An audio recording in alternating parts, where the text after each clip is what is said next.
আবু বকর সিদ্দিক রাদিয়াল্লাহু আনহু এই সময় জিজ্ঞেস করে, এই সময় বলতেছেন, হে উমর, আমি আদালতে কিবরিয়াকে বড়ই বই করি, এই জন্য যে আমি যদি মদিনার পথে অলিতে গুলিতে জুতা পরে হাঁটি, আমার খরমের আওয়াজে না জানি কোনো মদিনার ঘুমন্ত মানুষের ঘুম ভেঙে যায়। যদি আমার খরমের আওয়াজে কোনো ঘুমন্ত মানুষের ঘুম ভেঙে যায়, আমি আদালতে কিবরিয়াতে কি জবাব দেব? আল্লাহ যদি আমাকে বলে, হে আবু বকর, ক্ষমতার লোভে তোমার হাঁটার প্রতি বুঝি তোমার খেয়াল ছিল না, তুমি ক্ষমতা পেয়ে তোমার জুতার আওয়াজ বুঝি বড্ড বেড়ে গিয়েছিল, তুমি ক্ষমতা পেয়ে তোমার হাঁটার গতির স্পিড বুঝি বেড়ে গিয়েছিল, কিভাবে হাঁটতে হয় তুমি বুঝি ক্ষমতা পেয়ে বড়ই অহংকারী হয়ে গেছ, এই কথা যেন আল্লাহ কাল কিয়ামতের ময়দানে আমাকে না বলতে পারে, এই জন্য মক্কার মদিনার এই কঙ্করময় অলিতে গুলিতে আমি জুতা ছাড়া হাঁটতেছি। কারণ আমার জুতার আওয়াজে যদি মদিনার কোনো ঘুমন্ত মানুষের ঘুম ভেঙে যায়, আমি আদালতে কিবরিয়াতে কি জবাব দেব?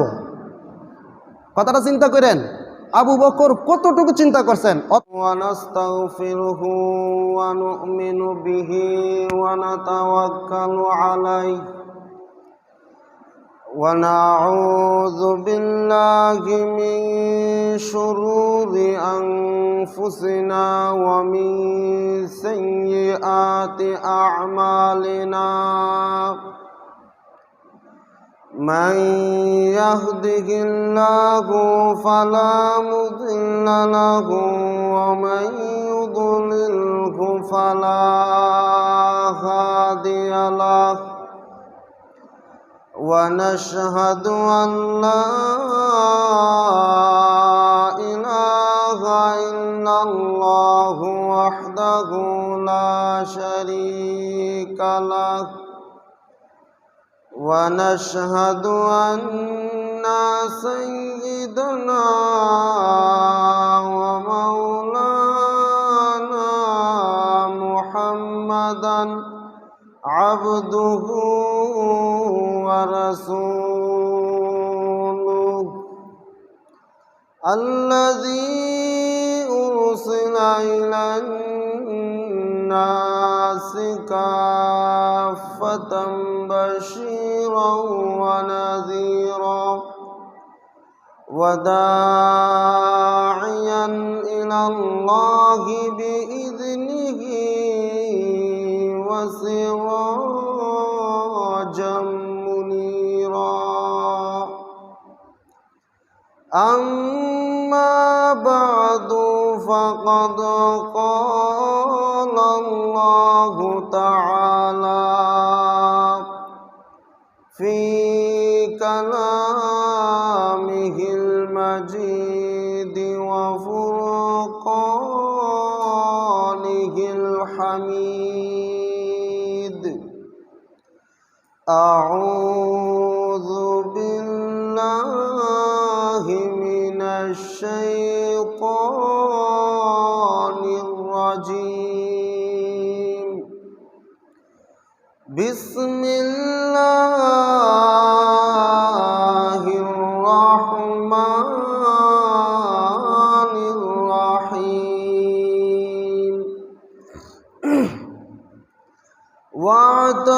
واعتصموا بحبل الله جميعا ولا تفرقوا واذكروا بنعمة الله إن كنتم أعداء فألف بين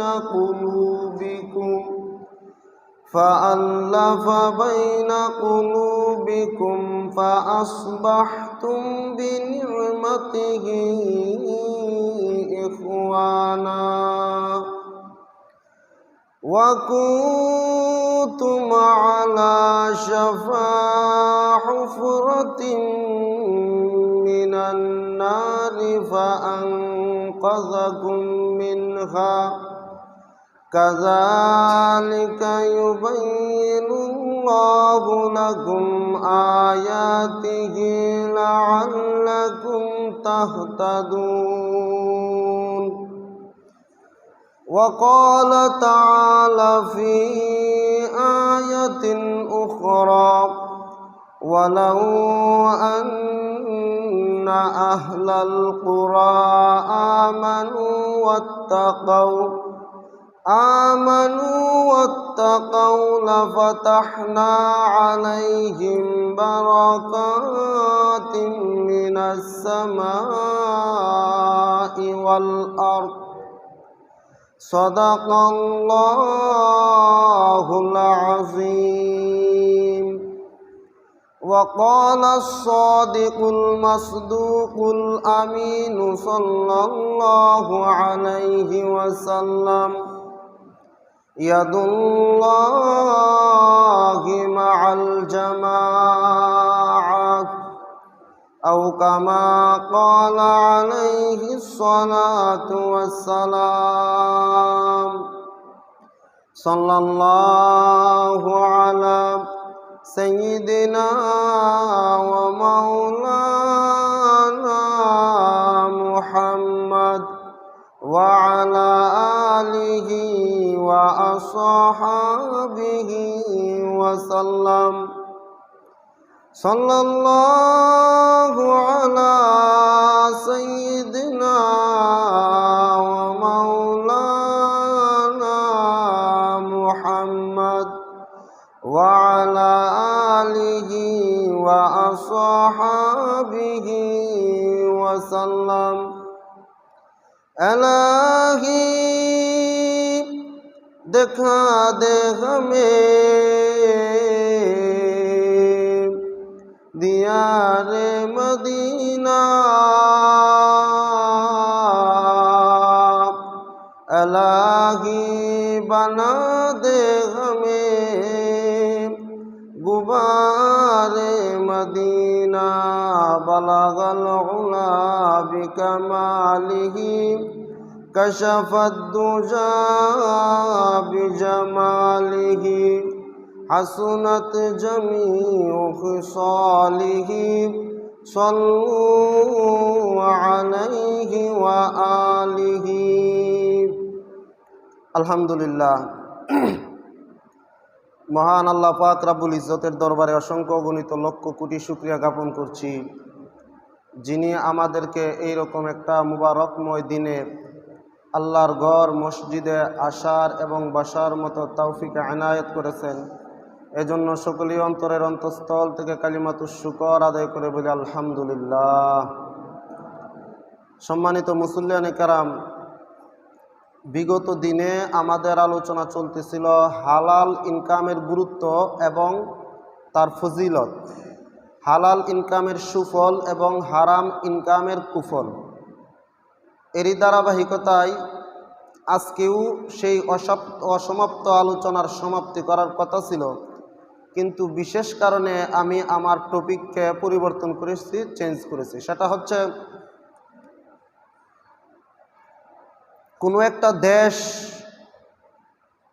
নতুন করে কিভাবে ইসলামিক আঙ্গিকে সাজানো যায় সেই ব্যাপারে কিছু আলোচনা পর্যালোচনা, এবং ইসলামী দেশের শাসকবর্গ কেমন হওয়া উচিত। আমাদের সোনালী যুগের মুসলিম বিশ্বের খলিফাগণ কেমন ছিলেন, প্রজাদের সাথে তাদের আচার ব্যবহার, তাদের মানব সেবা কেমন ছিল, এই ব্যাপারে কোরআন হাদিস এবং ইতিহাসের নির্ভরযোগ্য কিছু কাহিনী আলোচনা করব। ওমা তৌফিকি ইল্লা বিল্লাহ। তো আমি খুতবার মধ্যে যে আয়াতটুকু তেলাওয়াত করেছি সূরাত আলে ইমরানের 51 আয়াত, এই আয়াতের মধ্যে আল্লাহ রাব্বুল আলামিন বলেন, ওয়াতাসিমু বিহাবলিল্লাহ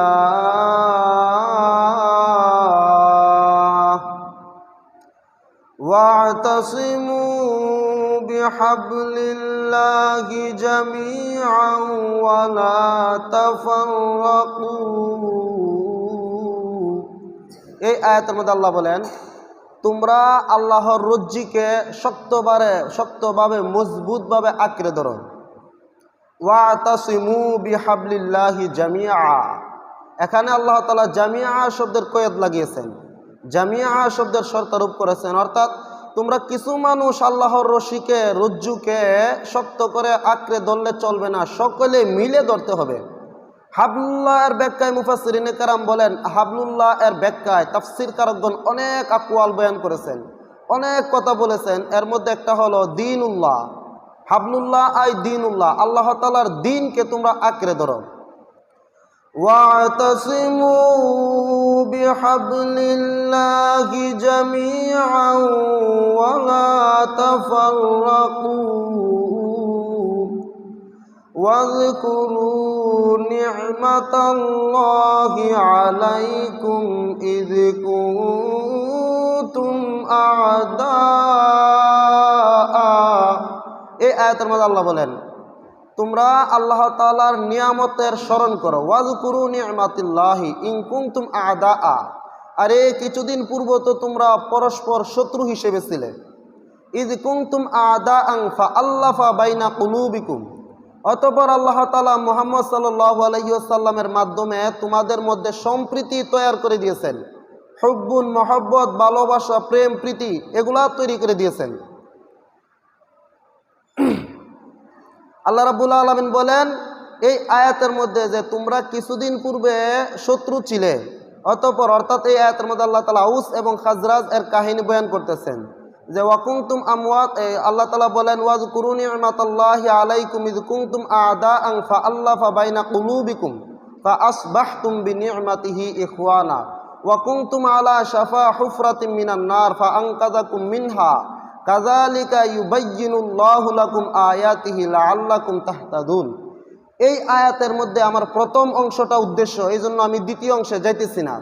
প্রথম অংশের মধ্যে আল্লাহ বলেন যে তোমরা আল্লাহ তাআলার রজ্জুকে রশিকে মজবুতভাবে আঁকড়ে ধরো।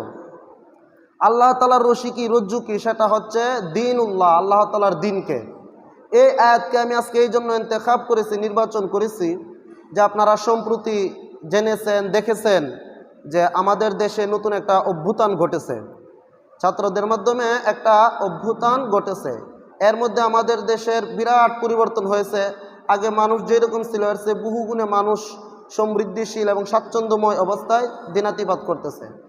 তো এই আয়াতের মধ্যে আমি যেটা বোঝানোর উদ্দেশ্য সেটা হলো, যেহেতু বর্তমান সময়ে আমাদের দেশের মধ্যে নতুন করে একটা কিছু হতে যাচ্ছে, সেই হিসেবে সমস্ত মুসলমানদের কাছে আমার উদাত্ত আহ্বান যে তুমি যেই দলেরই হও, যেই মতেরই হও, যেই গণনারই হও, হোক তুমি জামাত ইসলাম করো, হোক তুমি হেফাজতে ইসলাম করো, হোক তুমি চরমুনাই করো, হোক তুমি এই পার্টি বিভিন্ন পার্টি আছে, খেলাফতে মজলিস আছে, যাই করো না কেন, ইসলামের সুমহান স্বার্থে তোমাকে এই মুহূর্তে তোমার জন্য আবশ্যক হলো একই প্ল্যাটফর্মে একত্রিত হওয়া। আল্লাহ রাব্বুল আলামিন সূরাত আলে ইমরানের আয়াতের মধ্যে এটাই বলেন, ওয়াতাসিমু বিহাবলিল্লাহি জামিআ। তোমরা যেই যেই দলেরই হও না কেন, যেহেতু মূলে মুসলমান, যেহেতু তোমরা মূলে মুসলমান, এই জন্য তোমাদের নিজস্ব মতাদর্শ থাকতেই পারে, নিজস্ব থিওরি থাকতেই পারে, সেগুলা ইসলামের সুমহান স্বার্থে সবগুলাকে বিসর্জন দিয়ে, জলাঞ্জলি দিয়ে, কুরবানি করে সবাই এক প্ল্যাটফর্মে একত্রিত হও। সম্প্রতি আমি একটা ভিডিও ক্লিপ দেখেছি যে জামাতে ইসলাম, হেফাজতে ইসলাম, চরমুনায় তারা একই বৈঠকে বৈঠক করতেছে। তো এটা দেখে যার পর নাই আনন্দিত হলাম এবং এটাই বুঝলাম যে ইসলামের বিজয় আসতে আর বেশি দেরি বাকি নয়। এই জন্য যে একটা অভ্যুত্থান ঘটেছে, এটার জন্য কেউ কোনোদিন আশান্বিত ছিল না বা কারো কোনো কল্পনা ছিল এরকম একটা অভ্যুত্থান ঘটবে, কিন্তু অনাকাঙ্ক্ষিতভাবে আল্লাহ রাব্বুল আলামিন আমাদের মনের তামান্নাকে কবুল করেছেন এবং এই মনের তামান্নাকে কবুল করার পর আমাদের দায়িত্ব হচ্ছে, আমাদের যার যার রাজনৈতিক ব্যানার ভিন্ন হতে পারে, আমি এই দলে এই দল করতে পারি, কিন্তু ইসলামের সুমহান স্বার্থে আমার দলকে, আমার মতকে বিসর্জন দিয়ে একমাত্র ইলায়া কালিমাতুল্লাহ, আল্লাহ তাআলার দ্বীনকে সমন্বিত করার লক্ষ্যে স্বার্থে সব কিছুকে বিসর্জন দিয়ে একটি প্ল্যাটফর্মে যেন একত্রিত হতে পারি। তো যাই হোক, এই আয়াতের মধ্যে আমি এটাই বোঝাতে চাইতেছি যে আমরা সবাই ইসলামের সাথে সবাই এক হয়ে যাব।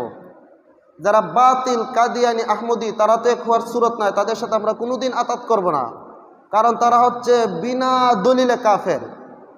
কাদিয়ানিরা যে কাফের, এটার মধ্যে যদি কেউ সন্দেহ করে, তার এই সন্দেহ করাটার কারণেও সে কাফের হয়ে যাবে। কাদিয়ানীরা আহমদি জামাত কাফের সন্দেহ ছাড়া। বলে দলিল কি? আমি বলবো দলিল ছাড়া কাফের। সব কিছুর মধ্যে দলিল তালাশ করতে নাই। কাদিয়ানীরা যে কাফের, দলিল অভাব নাই, শত শত দলিল রয়েছে। তারপরেও আমি বলবো দলিল ছাড়া কাফের। যেই ব্যক্তি সন্দেহ করবে কাদিয়ানীরা কাফের কিনা, তার সন্দেহ করার দ্বারাও সে কাফের হয়ে যাবে। সুতরাং কাদিয়ানীরা ব্যতীত ইসলামী যত দল আছে সেই সমস্ত দলের প্রতি উদাত্ত আহ্বান, ইসলামী খেলাফত যদি কায়েম করতে চাও, এটাই সুবর্ণ সুযোগ। যার যার রাজনৈতিক মতাদর্শ বাদ দিয়ে ইসলামের সুমহান স্বার্থে একই প্ল্যাটফর্মে এই মুহূর্তে একত্রিত হওয়া আবশ্যক।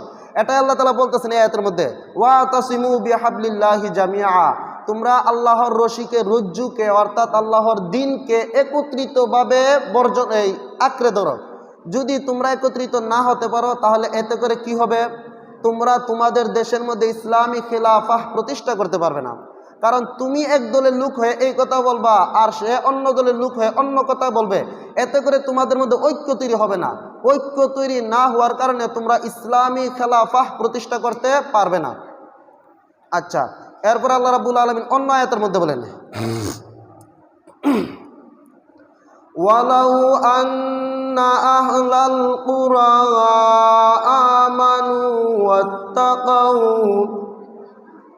আমানু ওয়াত্তাকাউ লাফাতাহনা আলাইহিম বারাকাতিম মিনাস সামাই ওয়াল আরদ। এই আয়াতের মধ্যে আল্লাহ রাব্বুল আলামিন বলেন, যদি নগরবাসী, দেশবাসী, ওয়ালাউ আন্না আহলাল কুরা আমানু, যদি নগরবাসী, দেশবাসী ঈমান আনত, ওয়াত্তাকাউ এবং আল্লাহকে ভয় করত, তাহলে আল্লাহ বলেন এর বিনিময়ে আমি লাফাতাহনা বারাকাতিম মিনাস সামাই ওয়াল আরদ, আসমান এবং জমিনের বরকতের দরওয়াজা তাদের জন্য খুলে দিতাম। আমাদের বর্তমান সময়ে আমাদের দেশ যেহেতু নতুনভাবে সংস্কার হচ্ছে, সেই হিসেবে যারা সমন্বয়করা আছেন ওনাদেরকে আমি উদাত্তভাবে মিম্বর থেকে বলতে চাই যে আপনারা নতুনভাবে দেশ সংস্কার করার সময়ে সর্বপ্রথম এক আল্লাহ বিশ্বাসী হতে হবে। সংবিধান, রাষ্ট্র চলবে ইসলাম অনুযায়ী। কারো কোনো তন্ত্রমন্ত্র, কুফরি মতবাদ দ্বারা রাষ্ট্র সংবিধান চলতে পারে না। সংবিধানে বিসমিল্লাহ ছিল, আছে, থাকবে। যতদিন পূর্ব দিগন্তে আকাশ, ততদিন পূর্ব দিগন্তে সূর্য উদিত হবে, পশ্চিম দিগন্তে সূর্য অস্তমিত হবে, ততদিন পর্যন্ত সংবিধানে বিসমিল্লাহ থাকবে। আমাদের এই দাবি যে ইসলাম চলবে কুরআন এবং হাদিস এর সংবিধান অনুযায়ী। আল্লাহ বলেন যদি তোমরা তোমাদের দেশকে তোমরা তোমাদের দেশের সংবিধানকে কুরআন এবং হাদিস দ্বারা পরিচালনা করতে পারো, আল্লাহ বলেন লাফাতাহনা আলাইহিম বারাকাতিম মিনাস সামাই ওয়াল আরদি, তাহলে হে দুনিয়াবাসী, দেশবাসী, নগরবাসী শুনে রাখো, তোমাদের উপর আমি আল্লাহ তাআলা বরকতের দরওয়াজাকে খুলে দেব। যেহেতু সাম্প্রতিক রিসেন্টলি আমাদের দেশের মধ্যে নতুনভাবে সংবিধান তৈরি করা হবে, নতুনভাবে দেশকে সংস্কার করা হবে, নতুনভাবে আইন প্রণয়ন করা হবে, সেই সময়ে এই সমস্ত আলোচনা তাদের কর্ণকুহরে পৌঁছে দেওয়া সমস্ত আলেম উলামাদের দায়িত্ব যে দেশকে যদি তোমরা সমৃদ্ধিশালী করতে চাও, দেশকে যদি তোমরা শান্তির দেশ হিসেবে গড়তে চাও, দেশকে যদি তোমরা উত্তম একটা অর্থনৈতিকভাবে সচ্ছল একটা দেশ হিসেবে কাঠামো, একটা স্ট্রাকচার তৈরি করতে চাও, তাহলে তোমরা তোমাদের সংবিধানের মূলে কুরআনকে প্রাধান্য দিতে হবে। কুরআনের মধ্যে বলেন দেশের মধ্যে অরাজকতা সৃষ্টি করা যাবে না। আল্লাহ তাআলা ফেরাউনের ব্যাপারে আল্লাহ তাআলা বলেন وَفِرْعَوْنَ ذِي الْأَوْتَادِ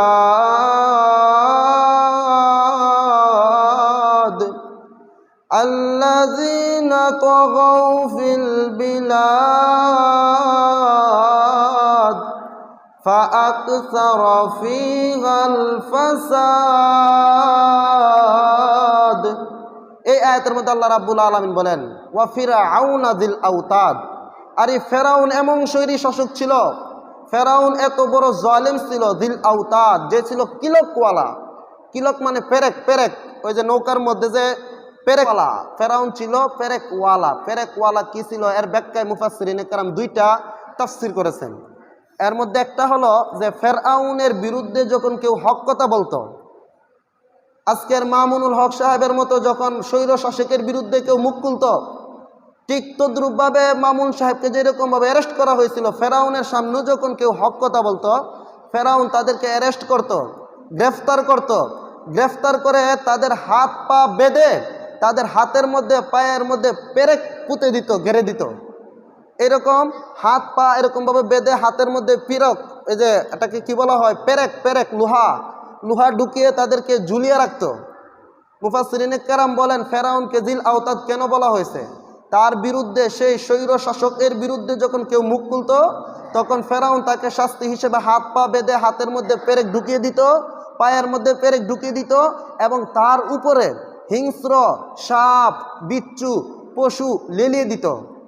তাকে এরকমভাবে হাত পা বেঁধে পেরেক মেরে তার উপর সাপ বিচ্ছু হিংস্র পশু তার উপর লেলিয়ে দিত। এই জন্য আল্লাহ বলেন সে কত বড় স্বৈর শাসক ছিল, কত বড় জালেম শাসক ছিল, যে মানুষদেরকে তার বিরুদ্ধে কথা বলার কারণে, আল্লাহর রাসূলের কথা বলার কারণে সে হাত পা বেঁধে তাদেরকে পিলক, ওই যে পেরেক মেরে তাদেরকে বন্দি করে রাখতো আর তাদের উপরে সাপ বিচ্ছু ছেড়ে দিত। এই কারণে আল্লাহ রাব্বুল আলামিন তাকে জালেম হিসেবে কোরআনে আখ্যায়িত করেন। আল্লাহ বলেন وَفِرْعَوْنَ ذِي الْأَوْتَادِ الَّذِينَ طَغَوْا فِي الْبِلَادِ, যে দেশের মধ্যে অরাজকতা সৃষ্টি করছে। আল্লাহ ফেরাউনের ব্যাপারে বলেন, তার স্বৈর শাসনের ব্যাপারে বলেন আল্লাযীনা তাগাউ ফিল বিলাদ, যে দেশের মধ্যে অরাজকতা সৃষ্টি করছে, যে দেশের মধ্যে স্বৈর শাসন প্রতিষ্ঠা করেছিল। এই ব্যাপারে আল্লাহ তাআলা স্বৈর শাসনের নিন্দা করেছেন। তার মানে আমি যেটা বলতে চাইতেছি, ইসলাম কোনোদিন স্বৈর শাসনকে অ্যালাউ করে না, সাপোর্ট করে না, বরং বলে যে তোমরা স্বৈর শাসকদের বিরুদ্ধে জিহাদ করো, যুদ্ধ করো। এরপর আল্লাহ বলেন ফাআকতারা ফিহাল ফাসাদ, ফেরাউন স্বৈর শাসক আর স্বৈর শাসন করে ক্ষান্ত হয় নাই। ফাআকতারা ফিহাল ফাসাদ, তার এই স্বৈর শাসনকে সে প্রলম্বিত করেছে, বেশি পরিমাণে মানুষের উপর জুলুম নির্যাতন করেছে। এরপর আল্লাহ বলেন ওয়ারাব্বুকা বিল মিরসাদ,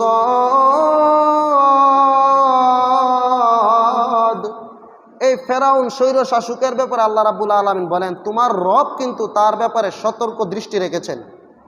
অর্থাৎ আল্লাহ বুঝাইতে চাইতেছেন এই দুনিয়াতে যারা ক্ষমতা পেয়ে স্বৈর শাসন প্রতিষ্ঠা করবে, আল্লাহ রাব্বুল আলামিন তাদেরকে এক সময় না এক সময় কিন্তু গ্রহণ করবেনি, পাকড়াও করবেনি। আল্লাহ রাব্বুল আলামিন যদি দুনিয়াতে পাকড়াও করে তাহলে দুনিয়ার মধ্যে তার শাস্তি ত্বরান্বিত করেছে, আর যদি দুনিয়ার মধ্যে পাকড়াও না করে তাহলে কিন্তু আখিরাতে অবশ্যই অবশ্যই তার এই জুলুম করার কারণে আল্লাহ রাব্বুল আলামিন তাকে কি করবেন, শাস্তি দিবেন, পাকড়াও করবেন। আল্লাহ রাব্বুল আলামিন অন্য আয়াতের মধ্যে বলেন وَلَا تَحْسَبَنَّ اللَّهَ غَافِلًا عَمَّا يَعْمَلُ الظَّالِمُونَ। এই আয়াতের মধ্যে আল্লাহ রাব্বুল আলামিন বলেন ওয়ালা তাহসাবান্নাল্লাহা গাফিলা, হে নবী আপনি মনে করেন না যে আল্লাহ তাআলা জালেম শাসকদের ব্যাপারে গাফেল, অমনোযোগী। আল্লাহ রাব্বুল আলামিন বলেন না, আমি জালেম শাসকদের ব্যাপারে, যারা স্বৈরাচার, যারা জালেম, যারা জুলুমকারী, অন্যায়কারী, সীমা লঙ্ঘনকারী, তাদের ব্যাপারে আমি গাফেল নয়। মুফাসসিরিনে কেরাম বলেন রাসূলের ব্যাপারে এই রকম বলাটা উচিত নয়। এখানে রাসূলকে খেতাব করা হলেও উদ্দেশ্য রাসূল নয়, বরং এখানে যারা মুখাতাব, যারা এই আয়াত শুনতেছে প্রত্যেকে উদ্দেশ্য। অর্থাৎ আল্লাহ প্রত্যেকটা বান্দাদেরকে বলতেছেন হে আলীনগরবাসী শুনে রাখো, তোমরা মনে করিও না আমি আল্লাহ তাআলা জালেমদের ব্যাপারে গাফেল, অনবগত। এই আয়াতে বলেন যারাই সীমা লঙ্ঘন করবে, জুলুম করবে, তাদেরকে আমি অবশ্যই অবশ্যই পাকড়াও করব। এমনভাবে পাকড়াও করবে ইন্দুরের গর্ত পর্যন্ত তারা পালানোর জন্য খুঁজে পাবে না। আল্লাহ রাব্বুল আলামিন বলেন যারা স্বৈর শাসক হয়, যারা জালেম হয়, তাদেরকে এমনভাবে পাকড়াও করব, পালানোর জন্য ইন্দুরের গর্ত পর্যন্ত খুঁজে পাবে না। তাহলে এই আয়াত দ্বারা বুঝতে পারলাম যে যারা ক্ষমতা পেয়ে জুলুম করবে আল্লাহ রাব্বুল আলামিন এক সময় না এক সময় তাদেরকে পাকড়াও করবে, এমনভাবে পাকড়াও করবে ইন্দুরের গর্ত খুঁজে পাবে না। তাহলে এই আয়াতের মধ্যে আমরা এতক্ষণের আলোচনা দ্বারা বুঝতে পারলাম আমরা যাই যতটুকু ক্ষমতার মালিক হই, ক্ষমতার অপব্যবহার না করে সৎ ব্যবহার করতে হবে। এবার আসেন আমাদের সোনালী যুগের খলিফাগণ কিভাবে দেশ চালিয়েছেন, দুই চারটা ঘটনা বলে আজকে আমি আমার আলোচনা শেষ করব। খলিফাতুল মুসলিমিন হযরত উমর রাদিয়াল্লাহু, হযরত আবু বকর রাদিয়াল্লাহু আনহু, যিনি ছিলেন খলিফাতুর রাসূল, যিনি ছিলেন সিদ্দিকে আকবর, উনার ব্যাপারে তারিখের কিতাবে, ইতিহাসের কিতাবে এসেছে, সিরাতের কিতাবে, যে উনি একবার রাত্রিবেলা মদিনার গলিতে হাঁটতেছেন, জুতা চারা হাঁটতেছেন। উনার এই রকম জুতা চারা হাঁটতে দেখে উমর রাদিয়াল্লাহু আনহু তাকে জিজ্ঞেস করলেন, ইয়া আমিরুল মুমিনিন, হ্যাঁ আমিরুল মুমিনিন, আপনি কেন এই কঙ্করময় জমিতে জুতা চারা হাঁটতেছেন? আপনি প্রথমে ওনাকে জিজ্ঞেস করছে, আপনি এই গভীর রজনীতে অন্ধকার রাত্রে কেন একা একা এরকম হাঁটতেছেন? উনি বলেন, কিছু অসহায় মানুষ আছে, গরিব বিধবা মানুষ আছে, তাদের খোঁজখবর নেওয়ার জন্য আমি এরকম অন্ধকারে একা একা হাঁটতেছি, যে আমার প্রজারা কেমন অবস্থায় রাত্রি কাটিতেছে, কেমন অবস্থায় দিনকাল কাটাইতেছে, তাদের খোঁজখবর নেওয়ার জন্য আমি খলিফা হওয়া সত্ত্বেও এরকমভাবে রাত্রির অন্ধকারে একা একা হাঁটতেছি। আর আমাদের দেশের শাসকরা কি করতো? বৈশে বৈশে হাওয়া ভবনে, বঙ্গভবনে, গণভবনে বৈশে বৈশে আমোদ প্রমোদে নারী নিয়ে, মদ নিয়ে ব্যস্ত থাকত। কিন্তু দেখেন, ইসলামী খেলাফতের যিনি অধিষ্ঠিত হবেন, ইসলামের খেলাফতের চেয়ারপতি যিনি হবেন, শাসক যিনি হবেন, উনার আদর্শ দেখেন, উনার জনসেবা কেমন ছিল। উমর রাদিয়াল্লাহু আনহু ওনাকে জিজ্ঞেস করতেছেন, আপনি রাত্রির অন্ধকারে একা একা কেন হাঁটতেছেন? উনি বলেন, আমার এলাকার লোকজন, গরিব অসহায় বিধবা মানুষগুলো কিভাবে রাত্রি কাটাইতেছে, তাদের কোনো দুঃখ আছে কিনা সেটাকে দেখার জন্য আমি এরকমভাবে রাত্রিবেলায় একা একা হাঁটতেছি, তাদের খোঁজখবর নেওয়ার জন্য। উমর রাদিয়াল্লাহু আনহু তাকে জিজ্ঞেস করলেন, আপনি জুতা ছাড়া হাঁটতেছেন কেন? আবু বকর সিদ্দিক রাদিয়াল্লাহু আনহু এই সময় জিজ্ঞেস করে, এই সময় বলতেছেন, হ্যাঁ উমর, আমি আদালতে কিবরিয়াকে বড়ই বই করি, এই জন্য যে আমি যদি মদিনার পথে অলিতে গুলিতে জুতা পরে হাঁটি, আমার খরমের আওয়াজে না জানি কোনো মদিনার ঘুমন্ত মানুষের ঘুম ভেঙে যায়। যদি আমার খরমের আওয়াজে কোনো ঘুমন্ত মানুষের ঘুম ভেঙে যায়, আমি আদালতে কিবরিয়াতে কি জবাব দেব? আল্লাহ যদি আমাকে বলে, হ্যাঁ আবু বকর, ক্ষমতার লোভে তোমার হাঁটার প্রতি বুঝি তোমার খেয়াল ছিল না, তুমি ক্ষমতা পেয়ে তোমার জুতার আওয়াজ বুঝি বড্ড বেড়ে গিয়েছিল, তুমি ক্ষমতা পেয়ে তোমার হাঁটার গতির স্পিড বুঝি বেড়ে গিয়েছিল, কিভাবে হাঁটতে হয় তুমি বুঝি ক্ষমতা পেয়ে বড়ই অহংকারী হয়ে গেছ। এই কথা যেন আল্লাহ কাল কিয়ামতের ময়দানে আমাকে না বলতে পারে, এই জন্য মক্কার মদিনার এই কঙ্করময় অলিতে গুলিতে আমি জুতা ছাড়া হাঁটতেছি। কারণ আমার জুতার আওয়াজে যদি মদিনার কোনো ঘুমন্ত মানুষের ঘুম ভেঙে যায়, আমি আদালতে কিবরিয়াতে কি জবাব দেব? কথাটা চিন্তা করেন, আবু বকর কতটুকু চিন্তা করছেন। অথচ উনি অর্ধ জাহানের খলিফা ছিলেন, মুসলিম বিশ্বের বাদশাহ ছিলেন। উনার চিন্তা চেতনা, জনসভা কেমন ছিল? উনি জুতা পরে হাঁটতেন না, কারণ উনার খরমের আওয়াজে যদি কোনো ঘুমন্ত মানুষের ঘুম ভেঙে যায়, তাহলে আল্লাহ যদি জিজ্ঞেস করে, তুমি এইভাবে হাঁটছিলা কেন? তোমার কারণে অন্য একজন ঘুমন্ত মানুষের ঘুম ভেঙে গিয়েছিল, তোমার কারণে একজন ঘুমন্ত মানুষের কষ্ট হয়েছে, তাহলে আমি কি জবাব দেব? এই ডরে ভয়ে আবু বকর রাদিয়াল্লাহু আনহু মক্কার মদিনার কঙ্করময় অলিতে গলিতে জুতা ছাড়া হাঁটতেছেন। এই হচ্ছে মুসলিম বিশ্বের শাসকদের অবস্থা। আমাদের পূর্বপুরুষদের অবস্থা কি ছিল? উলাইকা আবাই ফাজিনি বিমিসলিহিম, জৈনিক কবি বলেন, উলাইকা আবাই ফাজিনি বিমিসলিহিম, এরাই মুদের পূর্বসূরি, যাদের নিয়ে মোরা গর্ব করি। ফাজিনি বিমিসলিহিম, তোমরা যদি পারো তাদের মতো করে আমাদের কাউকে এনে দাও। ইয়া জারিরু আল মাজামিয়া ইদা জামাতানা, ইয়া জারিরু আল মাজামিয়া। উনি বলেন, হ্যাঁ জারির, তুমি যদি পারো আমাদের জন্য একজন আবু বকর এনে দাও, যদি পারো আমাদের জন্য একজন ওমর এনে দাও, যদি পারো আমাদের জন্য একজন উসমান আলী এনে দাও। তাদেরকে ফিরে আনা সম্ভব না, কিন্তু তাদের আদর্শে নিজে আদর্শবান হওয়া সম্ভব। এই জন্য এই কাহিনীগুলো এই জন্য বলা হইতেছে যে আজকে আমাদের দেশ নতুন করে সংস্কার হতে যাচ্ছে। এই আলোচনাগুলো আমরা আলোচনা করা দরকার, এই জন্য যে আমরা ইসলামিক স্ট্রাকচার কেমন হবে, ইসলামিক স্টেট এর স্ট্রাকচারটা কেমন হবে, তার সংসদের অবকাঠামোটা কেমন হবে, এই আলোচনাগুলো যদি আমরা শুনি তাহলে আমরা স্মরণ করতে পারবো আমাদের মুসলিম শাসকবর্গ কেমন ছিলেন। তাহলে এই আবু বকরের একটা কাহিনী দ্বারা বুঝতে পারলাম তার জনসেবা কেমন পর্যায়ের ছিল। আরও একটা কাহিনী শুনেন। আবু বকর সিদ্দিক রাদিয়াল্লাহু আনহু যেই সময় প্রথম খলিফা মনোনীত হলেন, দেশের বিচারক শাসক নিযুক্ত হলেন, তখন মদিনার একজন মহিলা অত্যন্ত আফসোস করে বলতেছে, হাই হাই, আমার বকরির কি অবস্থা হবে, আমার ছাগলের, আমার বকরির কি অবস্থা হবে। এই কথা উনি লোকদেরকে বলতেছেন, কিন্তু কেউ এই কথার অর্থ বুঝে না। আরে আবু বকর খলিফা হয়েছে, ইসলামী দেশের রাজা হয়েছে, বাদশাহ হয়েছে, শাসক হয়েছে, তার শাসক হওয়ার সাথে তার বকরির ছাগলের কি কাহিনী, তার ছাগলের সাথে তার রাজা বাদশাহ হওয়ার সম্পর্ক কি? এই মহিলা এরকম আফসোস করতেছে কেন? এরপরের দিনই সবাই বুঝতে পারছে, এই মহিলা মনে মনে ভাবছে যে এতদিন আবু বকর আমি অসহায় মহিলার ছাগলগুলা দেখাশোনা করত, এগুলার দুধ দোহন করে দিত আবু বকর, কিন্তু আজকে তো আবু বকর শাসক হয়ে গেছে, আজকে তো উনি রাষ্ট্রপ্রধান হয়ে গেছে, আজ থেকে হয়তো উনি আর আমার ছাগলের দেখাশোনা করার সুযোগ হবে না। এই জন্য উনি আফসোস করতেছেন, হাই হাই, আমার বকরির কি অবস্থা হবে, আমার ছাগলের কি অবস্থা হবে। কিন্তু পরের দিন ভোরবেলা উনি দেখতেছেন আবু বকর রাদিয়াল্লাহু আনহু শাসক হওয়ার আগে যেরকম এই মহিলার ছাগলের দুধগুলো দহন করে দিতেন, শাসক হওয়ার পরেও এই মহিলার ছাগলের দুধগুলো দহন করে দিতেছেন। যখন এই মহিলা এসে আবু বকর দেখলেন রাষ্ট্রপ্রধান হওয়ার পরও ছাগলের দুধ দহন করে দিতেছেন, এই মহিলা আশ্চর্য হয়ে গেলেন। তখন আবু বকর তার বিস্মিত হওয়ার দেখে বললেন, মা তুমি টেনশন করিও না, আমি রাজা বাদশাহ হওয়ার আগে যেরকমভাবে তোমার ছাগলগুলার দেখাশোনা করতাম, আজকে আমি বলতেছি, ঘোষণা দিতেছি, বাদশাহ হওয়া সত্ত্বেও তোমার বকরি ছাগলের দুধ দহন করব, তোমার বকরি ছাগলগুলার দেখাশোনা আমি আবু বকর নিজের জিম্মায় নিয়ে গেলাম। এই হচ্ছে একটা কাহিনী। আরও একটা কাহিনী শুনেন আবু বকরের। আবু বকর রাদিয়াল্লাহু আনহু শাসক হওয়ার পরে, মদিনার একজন শাসক হওয়ার পূর্বে মদিনার একজন অন্ধ মহিলা, বৃদ্ধ মহিলা যার কেউ নাই, উনি নিয়মিত তার সেবা করতেন, তার খেদমত করতেন, কুয়া থেকে তার পানি এনে দিতেন তার বাসাতে, তার রুমে। তো আবু বকর রাদিয়াল্লাহু আনহু যখন খলিফা হয়ে গেছেন, তখন তো রাষ্ট্রের কাজে 2-3 দিন উনি খুব ব্যস্ত ছিলেন। এই মুহূর্তে উমর রাদিয়াল্লাহু আনহু এই খেদমতের দায়িত্বটা নিজের কাঁধে তুলে নিয়েছেন। তো উমর রাদিয়াল্লাহু আনহু বৃদ্ধ মহিলা, অন্ধ মহিলার 2-3 দিন সেবা করতেছেন। তো 3 দিনের মাথায় উমর রাদিয়াল্লাহু আনহু দেখলেন যে এই মহিলার কি হয়ে গেছে। উনি যায় দেখে মহিলার কাজ সব কে যেন গুছায় রেখে দিছে। এই মহিলার ঘর দুয়ার যত কাজ আছে সব কে যেন ওনার আগে এসেই করে দিয়ে গেছে।